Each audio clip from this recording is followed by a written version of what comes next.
a situation to you, a robbery and a murder, that is quite different.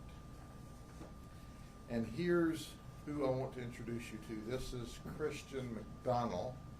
He's 44, and he is our victim of the robbery after he's our suspect in buying drugs, and he's the shooter of the robbery suspect. Are you confused? I'll try to clear it up. Now, we're able to use his name and his photograph because the Supreme Court just ruled recently that victims are eligible for identification irrespective of Marsy's law, as long as we don't provide further information identifying how to contact them. So he, Christian McDonald, calls Robert Crusetta to buy some marijuana. Now, I continue to hear that marijuana is this low-level, nonviolent crime. I think you'll understand it's anything but at the conclusion of this. So Christian McDonald calls his drug dealer, Robert Crusetta, and says, hey, I want to buy 1/8 of an ounce of marijuana. And he says, no problem, I'll meet you. Well, they often do business together. Robert is also an Uber driver. So he drives to the motel, the Tropicana Resort on Highway 27, just south of Interstate 4, and he meets with Christian McDonald, who drives his vehicle there. Kristen arrives. You'll see it on the video clip that we provide to the news stations. He arrives, and he gets in the right front passenger side of the vehicle where they negotiate the drug deal. Okay? What Christian does not know, that prior to Robert arriving to meet and negotiate and ultimately sell him drugs, he brought Harold Cruz there as well. He dropped Harold Cruz off at a convenience store maybe a couple 300 yards away. So Harold is hanging out at the convenience store. Robert meets our victim, and they negotiate 1/8 of an ounce of marijuana for $140. So during this conversation, Harold Cruz arrives and jumps in the right rear passenger seat. And when he does, he sticks a gun to the back of Kristen McDonald's head and starts hitting him with it. Newsflash, it's not really a gun, it's a fake gun. He took a screwdriver and a piece of wood, and he made this fake gun that he's hitting at our victim in the back of the head and threatening to shoot him. Now, at this time, while Harold has the fake gun, Kristen McDonald makes a statement, hey man, I've got kids, it's Christmas time, don't do this. Because Harold is demanding the marijuana, and he's also demanding cash.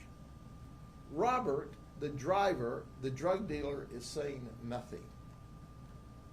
Our victim, Kristen McDonald, reaches into his pocket, pulls out a 9mm handgun, and shoots over his head like this into the back seat.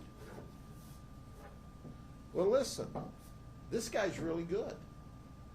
He shot 10 times, hitting Harold Cruz.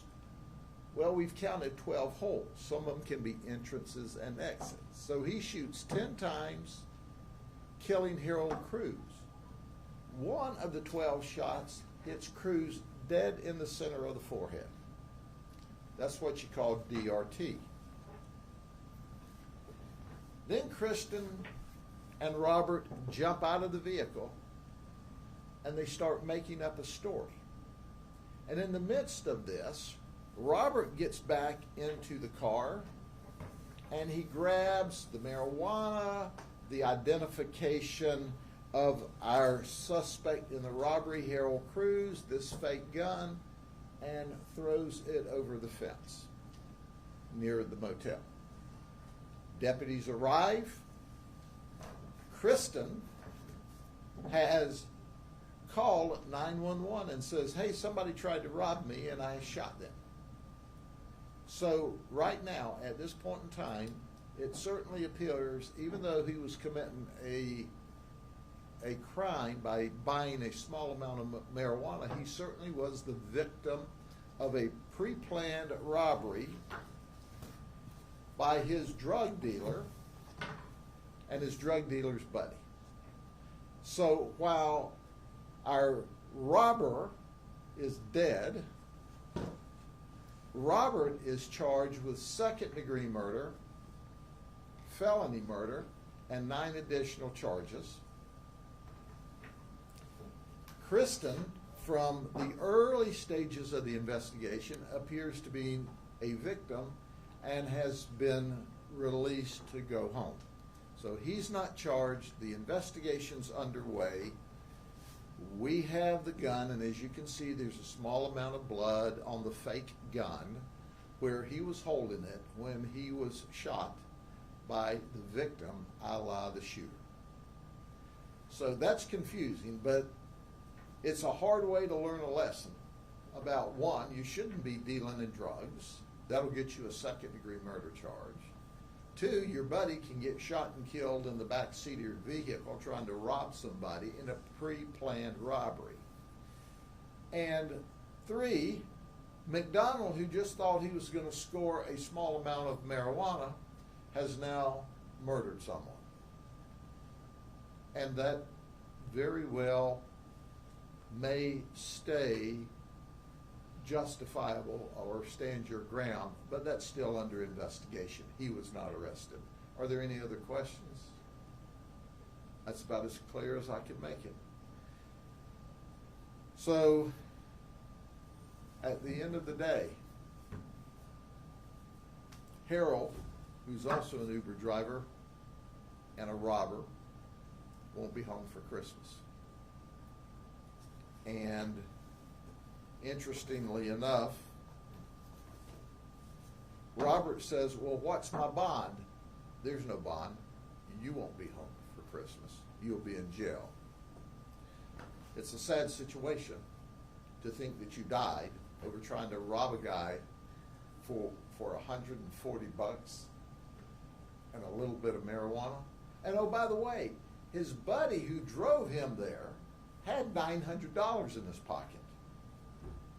So if our robber, Harold Cruz, who was, they said, as the information came to us, was high on drugs that night and needing to hit a lick for a quick fix, if his buddy had just loaned him $100, he'd still be alive today.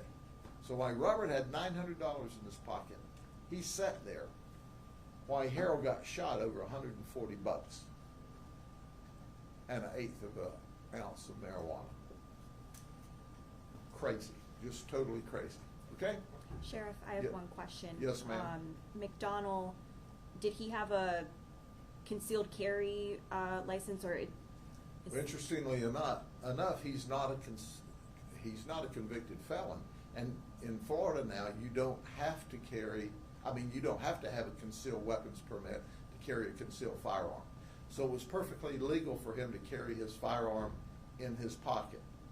Now, of course, there's other ancillary investigations that's going on, but as far as the shooting and the murder, certainly he seems like he is a victim of a robbery and he defended himself.